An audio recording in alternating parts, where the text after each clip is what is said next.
I don't know if it's the right fit for my work needs, but this phone is pretty easy to recommend.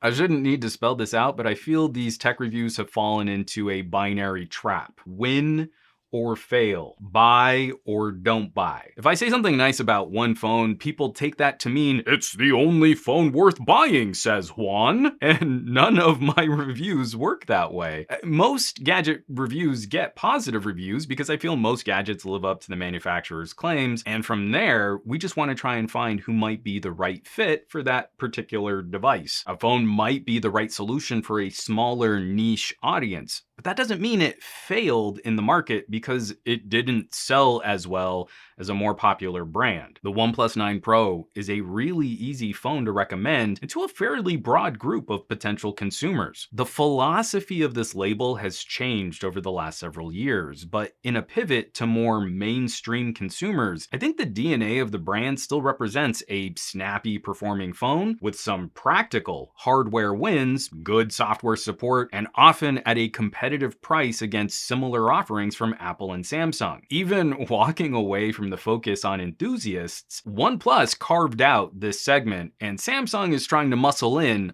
on their turf more than OnePlus is trying to out premium Samsung. I do not believe OnePlus has any issues justifying the price of the 9 Pro. Instead of talking about how the brand has evolved and genuinely is making better phones, techies are still whining about how the brand betrayed them and how they sold out. OnePlus sales are up dramatically in most markets, especially throughout the EU. So it would seem the techie enthusiast sector isn't as valuable to a manufacturer as techie enthusiasts think they are. So with all that in mind, if you were considering a OnePlus 9 Pro or you already bought one, I'm mostly talking to you. If you've already decided against a OnePlus this year, you can still watch this video because it'll help my view metrics.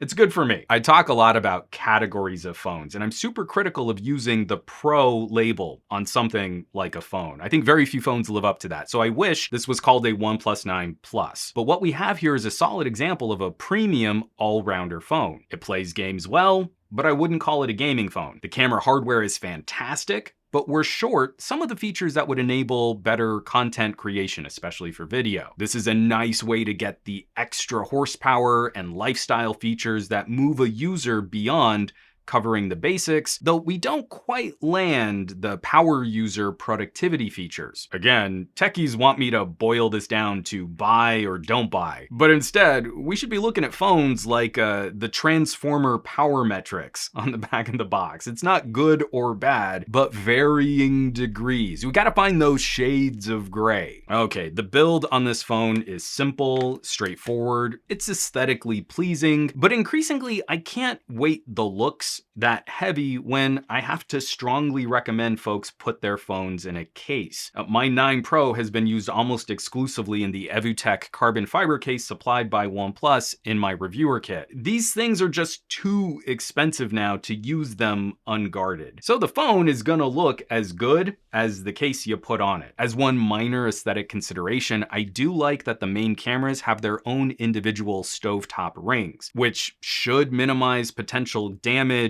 over the entire camera housing if it were one unbroken piece of glass. So, I dig it. I like this sort of smoky mirror to silver rear glass, but I'm probably never gonna see it in daily use. It's always going to be in this case right here. The hallmark features of OnePlus are represented well. I flippin' love the little 3-mode notification switch. It's a piece of hardware I genuinely miss when I'm using other phones. And OnePlus Haptics are golden. I think it's shocking how many people talk about phones, feels really nice in the hand, but then they don't describe the hollow wood block like feel of the OP haptic motor. It's this delicious organic touch. No other phone feels like this. The audio game is also surprisingly strong. These are very good stereo speakers, maybe only slightly nudged out by a top-of-the-line Samsung. But unlike Samsung, OnePlus kept a premium DAC for the headphones. It kind of kills me that we don't have a headphone jack, but you have the choice of using a USB DAC or a simple pass-through dongle on the OnePlus 9. Samsung cut that support on the S21, and the audio quality is respectably high when you use a pass-through. It even shows as a high-res DAC in USB Audio Player Pro. Likewise, OnePlus has also been a little ahead of the curve on screen tech, like higher refresh and higher resolutions. I don't believe the debate should be boiled down as simply, is 1080p good enough? If the phone is priced near $1,000, we shouldn't be talking about good enough. That's hilarious. Someone shopping premium tier, they shouldn't be looking at the cost-cutting measures from manufacturers. They should have options. The 9 Pro gives you choices. You can choose any combination of faster refresh and higher resolution depending on your visual and power management needs. Personally, I tend to stick with higher resolution in 60 Hz to balance battery life against using the smallest possible font scaling that I can. And then I flip on the adaptive refresh rate and drop to 1080p when I'm playing a game. But I'm not here to try and convince you one way of using the phone is the right way to use the phone. I'm here to tell you that at over $1,000 MSRP, I'm not into the idea of just accepting good enough. I feel at the price, a little overkill should be expected. Pamper me a bit. I'm spending $1,000. Back to the screen. OnePlus made a claim about the curve being reduced on the 9 Pro, and it's subtle, but it is easy to feel how the bend is less dramatic than on the 8 Pro. I seem to have fewer issues with my back button swipes, but that could just be psychosomatic. If you really hate on curved displays, I don't think this is gonna win you over, but I do find some merit to OP's claim about improving function while maintaining a pretty form. Likewise, the software on tap. Oxygen OS is another step removed from stock Android. There are some fun considerations for using the phone, and it's not as extreme a departure as the South Korean style skins. It's the vertical swiping that really locks me in. I almost always have to install Nova Launcher on Samsung and LG, but I don't on Oxygen OS. On my home screen, I want my notification shade and app drawer to live in one continuously vertical alignment. I really do not like sideways scrolling app drawers. And sideways UI elements are dumb when the phone has a side swipe as a back button. This isn't going to be a comprehensive deep dive on Oxygen OS. If you want that, drop me a comment. I can shoot that video. But over the last couple updates, we've seen a clear refinement to interactions on this phone. The oddly slow scrolling speed has been cleaned up. The sensitivity for typing has been improved. And OnePlus no longer represents a bare bones approach to Android. There are clean little animations to things like multitasking and a robust collection of customization and optimization settings. Using the phone, out of the box, simple and straightforward, but you can go pretty deep to make it your own. I do wish we had some of the macro functions that I've enjoyed on Samsung and LG, setting up a location or a network trigger that can automate some commonly used settings. Or, getting back to the display stuff, I wish I had an easy one button option to switch to my preferred screen settings when I'm gaming versus daily normal operation. Also, the RAM management can still be conservative about leaving apps on in the background. This is tough to test. The phone launches apps fast enough that generally it's not going to mess up the basic level stuff, but if you depend on any background services, it might be annoying. I ran a short don't kill my app benchmark, and I got a perfect score, which I don't believe, so I'll have to dig into that a little more. But the dance we have to perform to try and mitigate the RAM management options is definitely not the most consumer accessible. Lastly, for software, I think it's critical to point out that OnePlus is still one of the better manufacturers at supplying Android updates and bug fixes. We're 4 updates in on the 9 Pro after launch. The OnePlus 8s are into an update on Android 11, and the OnePlus 7s are on Android 11 with some teething pains, varying degrees of teething pains. It's difficult to untangle where some of the performance issues on older phones might be coming from. Android 11 has been a twitchy update on a lot of the phones I've used, and I'm still strongly recommending people use it as an opportunity to clean house. Hard reset, start fresh, and don't restore from a backup. Considering OnePluses are sold at very competitive prices, I think it's admirable they keep up with support as well as they do. And the flurry of updates on the 9 Pro after launch maintains that same expectation. The 9 Pro is a different beast today than when reviewers primarily examined it on pre-release software. I'm not telling anyone how to run their channels, but I think it's a bit silly to call something a review when you're using the product mostly in a state that consumers will never see. But I digress. That kind of moves us into a chat about performance, and this has been one of the most difficult aspects to untangle this year. I have some concerns about the new top-of-the-line chip from Qualcomm. I don't believe it outperforms last year's top chips across the board, and it seems like it's up to the manufacturer to properly consider how to cool this Snapdragon. The power draw from the A88 is intense for phone use. I have a full breakdown on my testing and benchmarking on SomeGadgetGuy.com, and the article is linked in the description below. Running real-world apps, and not just looping synthetic benchmarks, the 9 Pro seems to outperform the S21 in most tests that I perform. I think the 9 Pro is doing a better job of managing thermals over sustained use. OnePlus doesn't pre-throttle the CPU out of the box like Samsung does on the S21. So for photo and video editing and productivity tasks, the OnePlus is the better performer. But of course, there's gotta be a balance here, and while the CPU seems to be left unchecked, OP does seem to be limiting GPU performance. Even on games that should be able to perform better, there's a hard cap at 60 FPS on most titles, and disabling that limiter takes a little tech savvy. I use an app that requires an ADB command, and that unlocks higher frame rates. If you're playing games that naturally float around 60 FPS, I think performance is more consistent on the OnePlus because of that limit. But it is frustrating when you know a less graphics intense game should be able to easily hit 120 Hz. It's not fair to only tag OnePlus here when it seems every phone sporting an A88 is making some kind of trade-off or balance. Either we look at CPU or GPU throttling, or we let the phone run crazy hot. There's no single winning solution here. It's up to the consumer to pick the compromise that works best for their needs. Out of the phones I've run with A88s though, when matching all the settings and the apps as best as I can, I believe OnePlus generally performs more consistently than Samsung at this tier. Your specific needs will vary. And that conversation also extends to the camera performance. From the OnePlus 6 days to today, we see consistent improvement on the cameras. With the OnePlus 8 Pro, I think OnePlus offered a truly dollar-for-dollar competitive performer. And now with the 9 Pro, there are many areas where this hardware scores some noticeable wins. Again, we can't talk about a camera in terms of win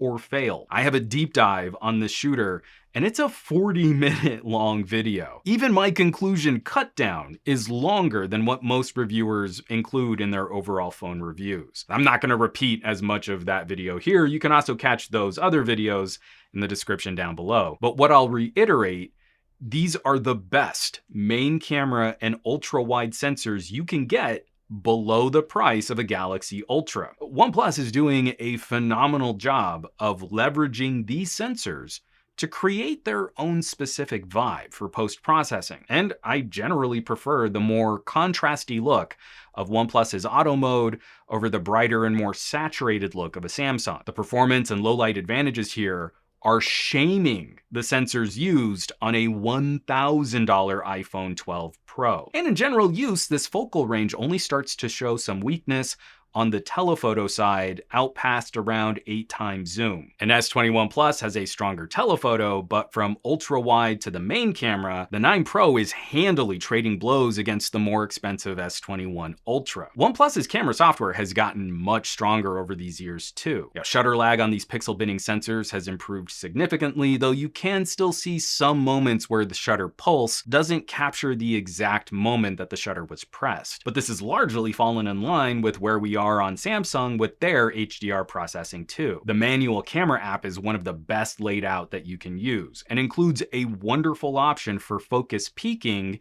even while using autofocus. The way the phone meters in the manual mode, I still think the exposure is too bright, but there's an incredible amount of information being saved, and editing photos from the 9 Pro, that can be a lot of fun. There are a few omissions. I really wish we could get manual control and raw output for the ultra wide camera. This hardware is so good, it's just begging for raw support. And also, I wish OP would give us some manual controls for video. Seeing how well improved the photo support has gotten, I'd want to see what we could do with video in a manual mode. Lastly, on the cameras, we should chat about thermals again, because this phone is aggressive about thermal warnings. Considering all the high performance guts, the bright display, the large custom camera sensors, when you use the cameras on a phone like this, you are using the phone at its maximum performance. On a cool day, I made it through shooting an 8K vlog with no issues. On a hot day, I shot an Easter egg hunt in 4K 120 with only one thermal warning and no failed clips. And on a really hot day, I shot my aperture video with one clip cut off. I think OnePlus is maybe setting the threshold a little lower than they need to, but weeks of shooting on this phone,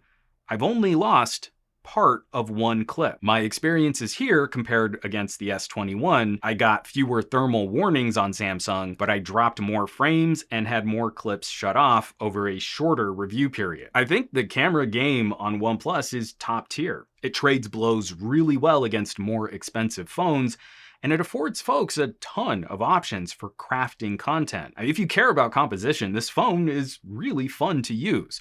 It's incredible in low light, and it handles the snapshot point and shoot stuff really well. Put it up against an iPhone, for example. The 12 Pro Max has a smaller main camera sensor, a much smaller ultra wide. It can't shoot 8K footage or 4K at 120, and matching the storage comes in at a $150 premium before you buy a fast charger. The weakest point of using the OnePlus 9 Pro would probably be Pro Video. And if you really had designs on shooting video content, vlogging, documentary, short films, interviews, I don't know that I'd recommend the 9 Pro for that. I don't know what phone from 2021 I would really recommend for that kind of use. I think you'd be in better shape for running longer 4K video clips from a Note 20 Ultra, an LG V60, or an Xperia 1 Mark II, all of which have better support for manual modes, audio inputs, and have memory card expansion. But wrapping up the camera, if folks have been panning OnePlus camera performance, I have to assume they're really unfamiliar with OnePlus cameras and never bothered to learn how they work, or they're just really terrible photographers.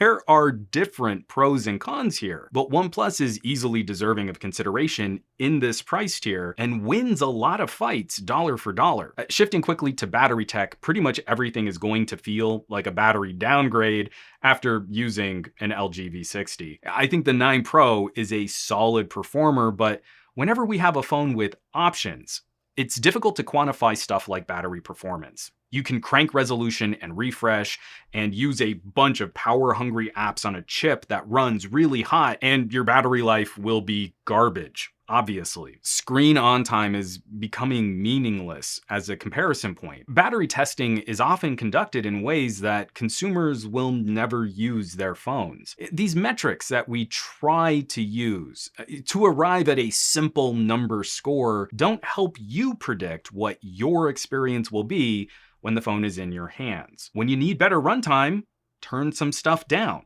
When you want the eye candy, have a charger nearby. And don't forget that this chip is now so stupid powerful, tuning it down with the power saver mode likely won't mean much noticeable difference for your daily driver needs. Under basic communicator use, playing a couple rounds of Dead Cells and listening to a lot of audio with the screen off, I have no issues getting to dinner time with plenty of room to spare. On my first full charge and drain, I went 40 hours off the charger with over 7 hours of screen on time under what I would consider light to moderate use. The phone gives you options. It's going to be up to you how hard you want to run it. What's a lot easier to describe though, this battery charging tech is rad. From dash charging to warp charging and now 65-watt warp, knowing you can get a day of runtime by plugging in for a short stint is fantastic. OnePlus claims a full charge in 29 minutes, and that was almost exactly what I saw in my testing. And the phone runs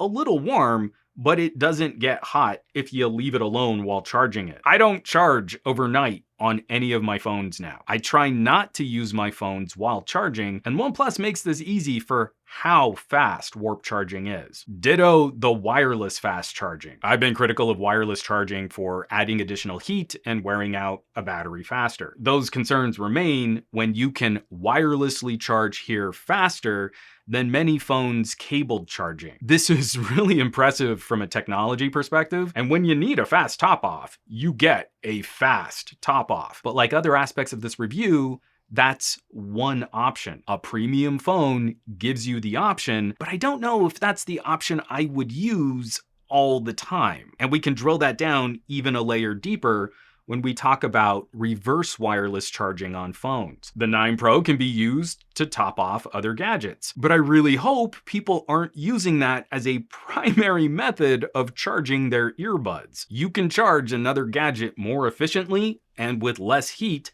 by plugging a cable into the phone. So, like a broken record, I'm happy this option exists. I'd rather have it for when I need it, but I don't think it's the thing you should use on the daily. Finally, in this whole hardware look, the area I think is most concerning about this phone is the Wi-Fi performance. LTE and sub-6 5G have been generally spot on where 888 powered phones should be, right in line with my experiences after the S21. Wi-Fi speeds are a bit slower than I was expecting. I'm using a fancy new Wi-Fi 6 router, which you can catch a video on this channel, and not just internet bandwidth, but also local file transfers. Roughly about 2/3 what I know my home network is capable of, and often slower than many of the phones we played with from last year. I'd say reception and performance are good, but we know they can be a bit better, and I hope that's something that can be addressed in a future update. We'll have to see. So, I've been rambling quite a bit here. We should probably wrap this up. Where's that leave us with the OnePlus 9 Pro? This phone is great. It's easy to recommend when someone is shopping a more premium option. If your estimation of OnePlus is, they used to be the company that would give me 80% of an iPhone at half the price, you're really way behind. You gotta catch up. That's not where we're at anymore, because there's no rational argument I can find to suggest that the 9 Pro isn't competitive against other premium options and offers some unique features that some folks might care about. Here in the USA, we're looking at $1,069 for a phone with 256 gigabytes of storage, a crazy good fast charger in the box, and a pre-installed screen protector. You'll pay around $200 more to match the storage and charger on an iPhone 12 Pro Max with smaller camera sensors, a lower resolution, slower display, a smaller physical battery, and a lame USB 2 Lightning connector. At $1,200-ish, the iPhone does have a better selfie camera though. The comparison against a Samsung is a little closer now that Samsung is trying to muscle in on OnePlus's business model. But the 9 Pro trades blows really well against the S21 Plus at around the same MSRP. You'll need to spend a little more for the really good fast charger, and you have to be pickier about your screen protector on Samsung for the different fingerprint sensor technology. The general build and feature set are really close. The 9 Pro largely seems to handle thermals a little better. The main camera sensor is closer to an Ultra than the S21 Plus, and the ultra wide is definitely better than anything Samsung has ever used. The S21 Plus makes more sense if you need the better telephoto, if you need manual video controls, or if you want to use compute features like DeX.